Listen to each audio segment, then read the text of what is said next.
এই শোনো, এখন একদম ভারী কাজ করবে না, সবসময় রেস্টে থাকবে। এনো বৌমা, তোমার জন্য সব। এই তুই এটা কি করলি? শরবতটা আমি তোর লেগে বানাইনি, তোর বোর লেগে বানাইছি।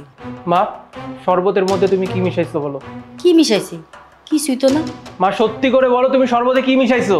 এই তুই কি পাগল হয়ে গেছস? আমি তোর মা, তুই আমার পোলা, আমাদের সন্দেহ করতেছস আমি এই শরবতের মধ্যে কি মিশাইছি? আরে তোর বউ প্রেগনেন্ট, আমি আরো যত্ন করে শরবত বানায় নিয়েছি যে তোর বউ খাক। বুঝছি, তুমি এভাবে স্বীকার করবে না। মা, আমি তোমাকে শেষবারের মতো বলছি, তুমি কি ভালোই ভালো সব স্বীকার করবে নাকি আমি এখানে কোনো সিনক্রেট করবো? কোনটা? বুঝছি, তুমি এভাবে স্বীকার করবে না, তার মানে আমাকে অন্য একটা পদ্ধতি অবলম্বন করতে হবে। মা, আমি কিন্তু এবার পুলিশকে ডাকতে বাধ্য হবো তুমি যদি ভালোই ভালো সবকিছু স্বীকার না করো তাহলে। পুলিশে ডাক দিবি তো? দে, পুলিশে ডাক দে, যা। হ্যাঁ ডাকবোই তো, পুলিশকে তো ডাকবোই। তুমি যদি স্বীকার না করো তাহলে তো আমাকে পুলিশের কাছে যেতে হবে নাকি?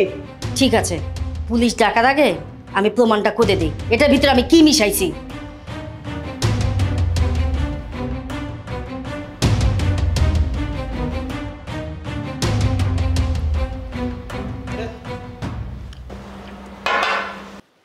দেখছস আমার কিছু হয়েছে?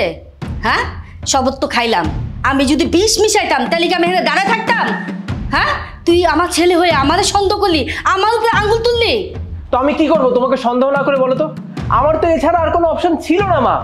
তুমি দেখো, আমি তোমাকে সন্দেহ না করে কি বা করতাম বলো? আমার বউটা যখনই ঘরে রেস্ট নিত তুমি কি বলতে? প্রেগনেন্ট তো আমরাও একসময় ছিলাম, কই আমরা তো কখনো ঘরে বসে রেস্ট নিই নাই। তোর বউ কোথাকার নবাব জাতিতে সারাটা দিন বাসায় বসে রেস্ট করে, কোনো কাজকর্ম করে না। আমার বউ যদি একটু ঘুমাতো তুমি তাকে 14 গুলো কথা শোনা দিতা। তাহলে এগুলো আমি যখন দেখবো অ্যাজ এ হাজবেন্ড হিসেবে, তখন আমার মনের মধ্যে কেমন কথাবার্তা আসবে বলো? আর তুমি যখন ওকে শরবত দিচ্ছ, তাও আবার এত ভালোভাবে, তখন আমি কেন? যে কোনো ছেলেরই সন্দেহ করাটা স্বাভাবিক, তাই না? আমি তো ভেবেছিলাম তুমি তো শরবতে বিষ মিশিয়েছো যাতে আমার বাচ্চাটার ওর গর্ভেই মারা যায় আর তুমি আনন্দ পাও। আমার কিছু করারই ছিল না মা এখানে। হ্যাঁ, আমি ভুল করছি, অন্যায় করছি, তাই নিজেদের সংশোধন করছি।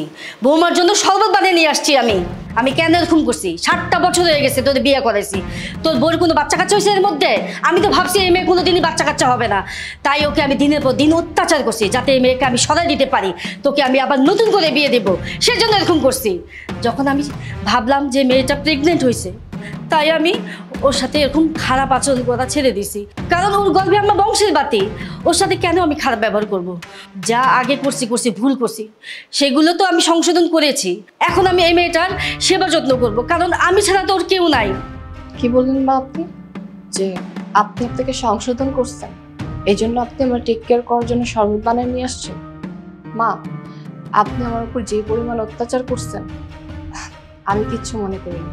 আমি সবসময় ভাবতাম যে আমার মা আমার সাথে এরকম আচরণ করতেছে, কারণ আমি তো সন্তান দিতে পারতেছিলাম, তাহলে আমার মা আমার সাথে ভালো আচরণ কেন করবে? আজকে আমি যদি আপনার জায়গায় থাকতাম আর আমার ছেলের বউ যদি সন্তান না দিতে পারতো, তাহলে আমি এরকমটাই করতাম। আমি সবসময় আমার নিজেকে আপনার জায়গায় নিয়ে গেছি, কিন্তু আপনি কোনোদিনও আমার জায়গায় আপনাকে আনতে পারেননি, কোনোদিনও চিন্তা করতে পারেননি যে এই মেয়েটা যে মা হতে পারতেছে না, এই মেয়েটার মনের কষ্টটা কি। হ্যাঁ, 7টা বছর আমার আর সাজিদের বিয়ে হয়েছে, কিন্তু সন্তান আমি দিতে পারিনি। কিন্তু মা, সেই সুযোগটা তো আপনার দিতে হবে, আপনার তো ওয়েট করতে হবে। আল্লাহ তাআলা কার গর্ভে কখন সন্তান দেয় সেটা শুধুমাত্র আল্লাহ তাআলা জানে, সন্তান তো আমাদের হাতে না, তাই না? আমরা তো বললেই আমাদের সন্তান হয়ে যাবে না। অনেক মানুষের অনেক সময় লাগে, আবার অনেকে তাড়াতাড়ি সন্তান হয়ে যায়। অনেক ফ্যামিলি আছে যেখানে যুগের পর যুগ চলে যায়, সন্তান হয় না, আবার কিছুদিন পরও সন্তান হয়ে যায়। দেখেন মা, আপনি যা করেছেন ভুল করেছেন, আমার সাথে অনেক অন্যায় করেছেন, কিন্তু আমি কিচ্ছু মনে করিনি। এই যে আজকে একটা কথা বললেন, এই কথায় আমি উত্তর না দিয়ে আর পারতেছি না। আজকে আমি প্রেগনেন্ট হয়েছি বলে আপনি আমার সেবা যত্ন করতে আসছেন, আর আমি যদি প্রেগনেন্ট না হতাম তাহলে আপনি আমাকে এই বাড়ি থেকে তাড়া দিতেন। মা, আমি যদি আপনার মেয়ে হতাম তাহলে কি আপনার সাথে এটা করতে পারতেন? করতে পারতাম না। আজকে আপনি যা কিছুই করেছেন আমাকে ভালো রাখার জন্য করেছেন, আমার সন্তানের কথা চিন্তা করে আমার জন্য শরবত বানিয়ে নিয়ে আসছেন, কিন্তু আপনার ছেলে আপনাকে সন্দেহ করেছে। কেন করেছে? আপনার জন্য। আপনি বিগত দিনে যা যা করেছেন তার জন্যই আপনার উপর আঙুল উঠেছে, কারণ আপনি আমার সাথে ভালো আচরণ কোনোদিনও করেননি। আর যাই হোক, কি বললেন যে আপনি আমার মায়ের মতো, এই পৃথিবীতে আপনি ছাড়া আমার কেউ নেই। মা, এখন আপনার মনে হচ্ছে যে আমি আপনার মায়ের মতো, এই পৃথিবীতে আপনি ছাড়া আমার আর কেউ নেই, আপনি ছাড়া আমার টেক কেয়ার করার মতো আর কেউ নেই। হ্যাঁ মা, ওই সময় তো আমার কেউ ছিল না, আমার পাশে কেউ ছিল না, সবসময় আপনি আমার সাথে বাজে আচরণ করেছেন। কিন্তু একটা জিনিস আমার ভালো লাগতেছে যে এতদিন পর হলেও আপনি বুঝতে পেরেছেন। কিন্তু মা, একটা কথা বলে দিই, আপনি যা করেছেন না, এই জন্য আপনি আপনার ছেলের মন থেকে উঠে গেছেন, যার কারণে আপনার ছেলের বিশ্বাস উঠে গেছে, আপনার ছেলে আর আপনাকে বিশ্বাস করতে পারতেছে না। হ্যাঁ বৌমা, তুমি ঠিকই বলেছ, আমি অন্যায় করেছি, তার ফল এখন আমি ভোগ করছি। আমার ছেলে আমাকে সন্দেহ করতেছে আমি নাকি শরবতে বিষ মিশাইছি। বৌমা, আমাকে তুমি ক্ষমা করে দাও, আমি আমার ভুল বুঝতে পেরেছি, আর কখনো কোনোদিন তোমার সাথে এরকম আচরণ করব না। বাবা রে, আমি আমার ভুল বুঝতে পারছি, তুই আমাকে ক্ষমা করে দে বাবা। মা, কথাগুলো তোমার শুনতে হয়তো খারাপ লাগবে, কিন্তু এটাই সত্যি।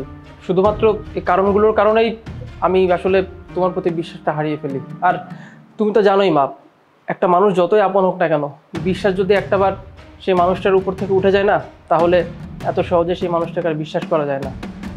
তুমি হয়তো ভাবছো আমি তোমার ছেলে, আমি আমি তোমাকে কেন সন্দেহ করছি, তাও আবার আমার ওয়াইফের জন্য। কিন্তু মা, এখানে ব্যাপারটা শুধু ওয়াইফ বলে না, ও প্রেগনেন্ট। আর তারপর তুমি ওকে যেভাবে যেভাবে কথা শোনাতে, অ্যাজ এ হাজব্যান্ড হিসেবে আমার কেমন লাগতেছে একটাবার ভেবে দেখো তো। আজকে তোমাকে যে আমরা এত কথা শোনাচ্ছি, এটার জন্য দায়ী কে? তুমি তো মা, নাকি? এখানে আমাদের কারোর কিছু করার নাই মা। দিন শেষে একটা কথাই বলবো, নিজের ভুলটা বুঝতে পেরেছো মা, নিজের ভুলটাকে আরো সংশোধন করতে শেখো। হয়তো এটা আমাদের পরিবারের সকলের জন্যই ভালো হবে। আচ্ছা, অনেক তো কান্নাকাটি হয়েছে, জহর হয়েছে, মা আপনি বসেন, আজকে আমি আপনার সাথে জমি আড্ডা দিব। বসেন।